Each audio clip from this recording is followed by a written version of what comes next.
Hello friends, வணக்கம். Happy friendship day. Friendship டேக்காக இந்த கேக் செய்திருக்கேங்க. சாக்லேட் கேக் மேங்கோ க்ரஷ் உபயோகப்படுத்தி செய்திருக்கேன். நான் வீட்லேயே மேங்கோ க்ரஷ் ரெடி பண்ணி தான் இந்த கேக் செய்தேன். டேஸ்ட் ரொம்பவே சூப்பராக இருக்குங்க. நல்லா சாஃப்டாகவும் நல்லா ஜூஸியாக இருக்கு பாருங்கள். கேக் பார்க்கும்போதே கேக் நல்லா சாஃப்டாக இருக்குங்க. நல்லா டேஸ்ட்டு ரொம்ப அட்டகாசமாக இருந்தது. கேக் பார்க்கும்போதே தெரியும்னு நினைக்கிறேன். நல்லா ஜூஸியாக இருக்கு பாருங்கள். இந்த வீடியோ உங்களுக்கு பிடிச்சிருந்தா லைக் பண்ணுங்கள், ஷேர் பண்ணுங்கள், சப்ஸ்கிரைப் பண்ணுங்கள். கோதுமை மாவும் வெல்லம் வச்சு தான் இந்த கேக் செய்ய போகிறோம். இப்போ கேக் எப்படி செய்யுதுன்னு பார்க்கலாம்.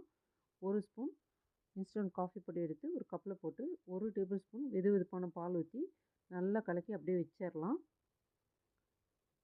பொடிச்ச வெல்லம் 1/2 கப் எடுத்திருக்கேன். அதுலேயே வெது வெதுப்பான பால் 1/2 கப் ஊற்றி நல்லா கலக்கி வச்சிடலாம். வெல்லத்தில் வந்து சூடாக பால் ஊற்றினா திரிஞ்சு போயிடும் பால். நல்லா வெது வெதுப்பான பால் ஊற்றி அது நல்லா சில்லுன்னு ஆறணும். கரைச்சி அப்படியே வச்சிடலாம். நல்லா 1 கப்பு கோதுமை, 1/4 cup cocoa powder, 1 teaspoon baking powder, 1/4 teaspoon baking soda, 2 pinch உப்பு எல்லாமே 2 தடவை ஜலிச்சு எடுத்து வச்சுக்கலாம். ஹார்ட் இன் ஷேப் கேக்கின் ஆயில் அப்ளை பண்ணி பட்டர் பேப்பர் போட்டு வச்சுருக்கேன். இப்போ நல்லா பாலும் வெல்லமும் நல்லா ஆறிடுச்சு. இதில் 1/4 கப் ஆயில் ஊற்றிருக்கேன். Plus 1 table spoon 15 ml table ஸ்பூனில் 1 table spoon oil, 1/4 cup plus 1 table spoon oil போட்டு பால், ஆயில், வெல்லம்லாம் நல்லா கலந்துடணும். அதுக்கப்புறம் தான் நம்ம மாவு போட்டு நல்லா கலக்கணும்.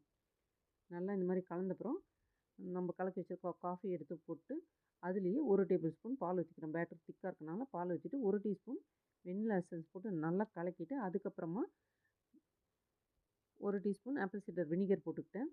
நல்லா கலக்கிடலாம். பேட்டர் பாருங்கள் இந்த மாதிரி இருக்கணும். இதை எடுத்து அப்படியே பேக்கிங் டின்னில் போட்டுக்கலாம். இந்த சமயத்தில் அவன் வந்து 180ல் 10 நிமிஷம் ப்ரீஹீட் பண்ண அவனில் 25 மினிட்ஸ் வைக்கணும். இது நல்லா ஒரு டூத் பிக் வச்சு ஒரு லெவல் பண்ணிக்கலாம். 2 தடவை டேப் பண்ணிடலாம். இந்த மாதிரி செய்யும்போது கேக் ஒரே மாதிரி பேக் ஆகி வரும். அதை அப்படியே வச்சுட்டு அதுக்குள்ளே நம்ம மேங்கோ பல்ப்பு ரெடி பண்ணலாம்.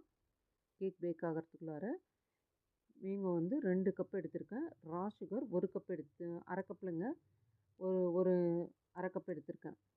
1 கப்பு மேங்கோ பல்ப்பு, 1/2 கப்பு சர்க்கரை, 1/2 கப்பு தண்ணியில் 2 ஸ்பூன் கார்ன்ஸ்டார்ச் போட்டு நல்லா கலக்கிடலாம். 1 பிஞ்ச் உப்பு போட்டிருக்கேன்.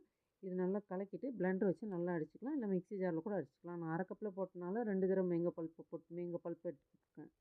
நீங்கள் 1 கப்பில் போட்டிங்கன்னா ஒரே பல்ப் போட்டுக்கலாம். இது நிறைய மேங்கோ பல்ப்பு மிச்சம் ஆயிரும். அதுக்குள்ளே நம்மளுக்கு கேக் பாருங்கள் பேக் ஆகிடுச்சு. இது அப்படியே ஒரு டிஷ் பேப்பர் போட்டு மூடி வச்சிடலாம். இது அப்படியே நல்லா ஸ்டவ்வில் வச்சு நல்லா கொதிக்க வைக்கலாம். அடி பிடிக்கக்கூடாது. தீ வந்து மிதமான தீயில் கொதிக்க வச்சுக்கலாம். ஒரு 1/4 டீஸ்பூன் அளவு லெமன் ஜூஸ் புழிஞ்சு விட்டுக்கிறேன். நல்லா கலக்கி ஒரு கொதி வந்தோடனே நிறுத்திடலாம். நம்மளுக்கு மேங்கோ பல்ப்பு சூப்பராக ரெடி ஆயிடுச்சு. மேங்கோ க்ரஷ் இது சூடாக இருக்கும்போதே ஒரு பவுலில் போட்டு அப்படியே டக்குன்னு மூடி வச்சிடலாம். ஏடு கட்டக்கூடாது. இப்போ கேக் பாருங்கள் நல்லா கிரிங்கிள் டாப்போடு வந்திருக்கு. சூடாக இருக்கும்போது அந்தளவுக்கு தெரியல. ஆறுனப்புறம் பாருங்கள் நல்லா கிரிங்கிள் டாப்போடு வந்திருக்கு. இது அப்படியே சாப்பிட்டிங்கன்னா டேஸ்ட் அருமையாக இருக்குங்க.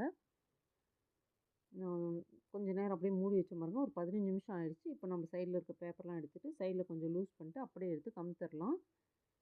இது கரெக்டாக 15 நிமிஷம் ரெஸ்ட்டு கொடுக்கணுங்க. இல்லை கேக் உடஞ்சிரும். அதே போல் 1/2 கப்பு தான் வெல்லம் போட்டிருக்கேன். வெல்லம் இது கொஞ்சம் கம்மியாக தான் இருக்கும். உங்களுக்கு ஸ்வீட் இன்னும் வேணும்னா இன்னும் ஒரு 1/4 கப்பே எக்ஸ்ட்ரா போட்டுக்கோங்க. அப்படியே எடுத்து கமுத்தோம்னா கேக் பாருங்கள் சூப்பராக வந்துருச்சு. பாருங்கள் ரொம்ப நல்லாயிருக்கு கேக்கு. நல்லா சாஃப்டாக இருக்குது. இது நல்லா அப்படியே ஆற வச்சிடலாம். 1 ஹவர் ஆறினப்புறம் தான் நம்ம கேக் கட் பண்ணணும். 1 ஹவருக்கு முன்னாடி நம்ம கட் பண்ணக்கூடாது. நல்லா ஆறணுங்க. ஆறினப்புறம் தான் கேக் கட் பண்ணணும். அப்போ தான் கேக் உடையாமல் வரும். இப்போ கேக் 2ஆக கட் பண்ணிக்கலாம். இந்த சமயத்தில் நான் இந்த கேக் ஆறுறதுக்குள்ள நான் க்ரீமும் ரெடி பண்ணி எடுத்துகிட்டு வந்துட்டேன். 1 டேபிள் ஸ்பூன் வாட்டரில் 1 டேபிள் ஸ்பூன் தண்ணி ஊற்றி சர்க்கரை போட்டு கலக்கி வச்சுருக்கேன். அதுலேயே 2 ஸ்பூன் மேங்கோ பல்ப்பு போட்டுக்கலாம். 1 டேபிள் ஸ்பூன் தண்ணியில் ஃப்ரிட்ஜ் வாட்டர் தான் சில் வாட்டரில் 1 டேபிள் ஸ்பூன் சர்க்கரை போட்டிருக்கேன். பொடிச்ச சர்க்கரை. அதுலேயே நான் மேங்கோ பல்ப்பு 2 டீஸ்பூன் போட்டுக்கிட்டேன். ஒரு பலகை நல்லா க்ளீன் பண்ணிட்டு அது மேலே க்ரீம் அப்ளை பண்ணி ஒரு லேயர் கேக் வச்சுக்கலாம். அது மேலே நம்ம இந்த சுகர் வாட்டரை அப்ளை பண்ணிவிட்டு அதுக்கு மேலே க்ரீம் போட்டுக்கலாம். க்ரீம் வந்து நான் கொஞ்சம் லைட்டாக தான் போட்டிருக்கேன். உங்களுக்கு உங்கள் டேஸ்ட்டுக்கு தகுந்த மாதிரி போட்டுக்கோங்க. நான் கொஞ்சம் லைட்டாக தான் க்ரீம் போட்டிருக்கேன். இது மேலேயே நம்ம மேங்கோ பல்ப் போட்டுக்கலாம். இந்த மாதிரி மேங்கோ பல்ப்பு போட்டு நம்ம சாப்பிடும்போது டேஸ்ட் ரொம்ப அருமையாக இருந்ததுங்க. நம்மளுக்கு என்ன ஃப்ரூட் பிடிக்குதோ அது போட்டுக்கலாம். மேங்கோ பல்ப் போட்டுக்கலாம். திராட்சை கிடைச்சா திராட்சை க்ரஷ் கூட போட்டுக்கலாம் நம்ம. இது மேலேயே இன்னொரு லேயர் கேக்கும் வச்சுட்டு மறுபடியும் அது மேலேயே இந்த சுகர் வாட்டர் அப்ளை பண்ணிடலாம்.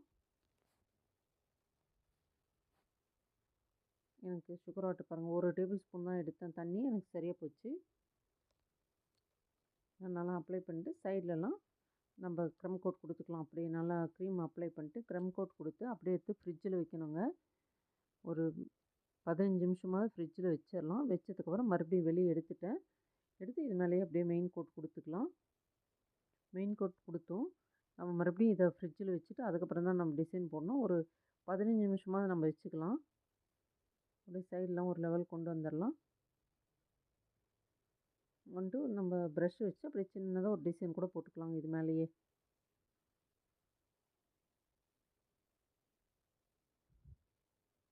நான் க்ரீம் பாருங்கள் கம்மியாக தான் உபயோகப்படுத்திருக்கோம். உங்களுக்கு நிறைய பிடிக்கும்னா நிறைய கூட போட்டுக்கலாம். நிறைய க்ரீம் அப்ளை பண்ணோம்னா நம்மளுக்கு கொஞ்சம் ஈஸியாக இருக்கும் இந்த மெயின் கோட் கொடுக்குறதுலாம். மேலே ப்ரஷ் வச்சு பாருங்கள் இப்படி பண்ணிக்கலாம். கம்மியாக க்ரீம் போடுறதுனால தான் கொஞ்சம் லேட் ஆகுது நம்மளுக்கு செய்யறதுக்கு. இருக்கிற க்ரீம் நம்ம எடுத்தோம்னா ஒரு இடத்துல சொட்டையாயிரும். அதனால க்ரீம் பார்த்து நம்ம வச்சுக்கலாம். அதே போல் சைட்லலாம் சின்னதாக ஒரு பார்டர் கொடுத்துக்கலாம். பார்க்கறதுக்கே நல்லா அழகாக இருக்கும். இந்த மாதிரி சின்னதாக ஒரு பார்டர் கொடுத்துட்டு அதே போல் மேலே கூட நம்மளுக்கு பிடிச்ச ஃப்ளவர் டிசைன் வச்சுக்கலாங்க. நம்மளுக்கு எந்த மாதிரி பிடிக்குமோ அந்த மாதிரி வச்சுக்கலாம். இல்லை வீட்டில் குழந்தைங்க பெரியவங்க யாருக்கு எப்படி பிடிக்குதோ அந்த மாதிரி நம்ம செய்து கொடுத்தோம்னா அவங்களும் ஹாப்பியாக ஆவாங்க, நம்மளும் ஹாப்பியாக இருப்போம். அதுதான் இந்த மாதிரி நான் ஒரு பூ டிசைன் கொடுத்துட்டு இது மேலே அப்படியே மேங்கோ பல்ப்பு போட்டுக்கிறேன். போட்டு மேலே சில்வர் பால்ஸ் போட்டோம்னா அவ்வளோதான் நம்மளுடைய கேக் சூப்பராக முடிஞ்சு போச்சுங்க. நீங்களும் ஃப்ரெண்ட்ஷிப் டேக்கு கேக் ஏதாவது செய்து இருந்தீங்கன்னா சொல்லுங்கள். தேங்க்யூ.